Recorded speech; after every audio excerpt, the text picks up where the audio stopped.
तर मित्रांनो, आज कॉलेज रिव्ह्यूमध्ये आपण कॉलेज घेतलेलं आहे Bharati Vidyapeeth deemed university college of engineering पुण्यातील एक कॉलेज आहे. त्यामध्ये आपण बघूया कॉलेजमध्ये सीट्स किती अवेलेबल आहेत, सीईटीचा कट ऑफ कसा आहे 2024चा, जेईची क्लोजिंग रँक 2024, फी स्ट्रक्चर आणि प्लेसमेंट बद्दल आज आपण या व्हिडिओमध्ये बोलणार आहोत. तर सर्वात पहिले कॉलेजचं लोकेशन धनकवडीमध्ये कॉलेज येतंय. प्रायव्हेट युनिव्हर्सिटी आहे आणि नॅकने ए प्लस असं या कॉलेजला ग्रेड दिलेला आहे. आणि 1983 पासून हे कॉलेज अस्तित्वात आहे. जुनं कॉलेज आहे. तर कॉलेजमध्ये सीट्स किती अवेलेबल आहेत, तर कॉम्प्युटर इंजिनिअरिंगसाठी 180 सीट कॉलेजने अवेलेबल केलेल्या आहेत. इन्फॉर्मेशन टेक्नॉलॉजीसाठी 120, इलेक्ट्रॉनिक्स अँड टेलिकम्युनिकेशन इंजिनिअरिंगसाठी 120, इलेक्ट्रिकल इंजिनिअरिंगसाठी 60, मेकॅनिकल इंजिनिअरिंगसाठी 120, सिव्हिल इंजिनिअरिंगसाठी 60, केमिकल इंजिनिअरिंगसाठी 60, रोबोटिक्स अँड ऑटोमेशनसाठी 60, कॉम्प्युटर सायन्स अँड बिझनेससाठी 60, आर्टिफिशियल इंटेलिजन्स अँड डाटा सायन्ससाठी 60. तर ए-आय-डी-एससाठी 60 सीट अवेलेबल केलेल्या आहेत. ए-आय-डी-एस ही ब्रांच प्रत्येक कॉलेजमध्ये नसते. तर या कॉलेजमध्ये ए-आय-डी-एस ही ब्रांच आहे. ज्यांना कुणाला ॲडमिशन ए-आय-डी-एसमध्ये घ्यायचं असेल, त्यांनी नक्कीच या कॉलेजचा विचार केला पाहिजे. तर 2024चा सीईटीचा कट ऑफ बघूया.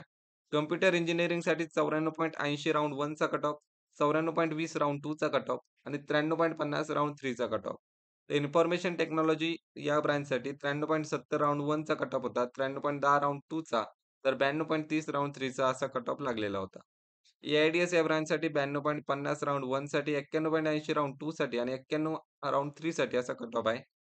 इलेक्ट्रॉनिक्स अँड टेलिकम्युनिकेशन इंजिनिअरिंगसाठी 90.60 राउंड 1 साठी, 89.50 राउंड 2 साठी आणि 88.80 राउंड 3 साठी. इलेक्ट्रिकल इंजिनिअरिंग 86 राउंड 1 साठी, 85 राउंड 2 साठी आणि 83.50 राउंड 3 साठी. मेकॅनिकल इंजिनिअरिंग 85.50 राउंड 1 साठी, 84 राउंड 2 साठी आणि 82 राउंड 3 साठी. सिव्हिल इंजिनिअरिंग 84 राउंड 1 साठी, 83 राउंड 2 साठी आणि 81 राउंड 3 साठी. तसंच chemical engineering, robotics and automation आणि सी-एस अँड बिझनेस सिस्टम्स या ब्रांचसाठीच या 3 रोमध्ये त्याचा कट ऑफ दिलेला आहे. तर आता आपण बघूया जेईची 2024ची क्लोजिंग रँक. तर कॉम्प्युटर इंजिनिअरिंगसाठी 90,000 ते 1,00,000 पर्यंत क्लोजिंग रँक गेली होती. इन्फॉर्मेशन टेक्नॉलॉजीसाठी 1,10,000 ते 1,20,000 अशी क्लोजिंग रँक होती. ए-आय-डी-एस या ब्रांचसाठी 1,20,000 ते 1,30,000 आणि इलेक्ट्रॉनिक्स अँड टेलिकम्युनिकेशन इंजिनिअरिंगसाठी 1,40,000 ते 1,50,000. इलेक्ट्रिकल इंजिनिअरिंगसाठी 1,70,000 ते 1,80,000. मेकॅनिकल इंजिनिअरिंगसाठी 1,80,000 ते 1,90,000. सिव्हिल इंजिनिअरिंगसाठी 2,00,000 प्लस आणि अदर ब्रांचेससाठी 1,90,000 प्लस असा जेईची 2024चा क्लोजिंग रँक होती.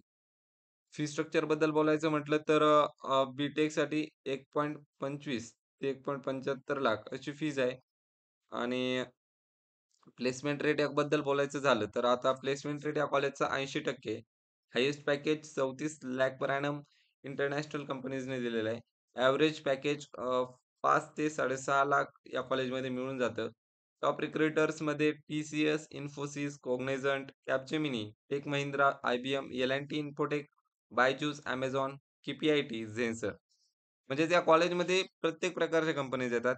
मग त्या कोर ब्रांचेसच्या असो किंवा आय-टी कंपनीज असो किंवा केमिकल कंपनीज सुद्धा या कॉलेजमध्ये व्हिजिट करतात. तर ज्यांना कुणाला या कॉलेजच्या रेंजमध्ये कॉलेजच्या कट ऑफ रेंजमध्ये पर्सेंटाइल पडले असतील, त्यांनी या कॉलेजचा विचार करायला हरकत नाही. धन्यवाद.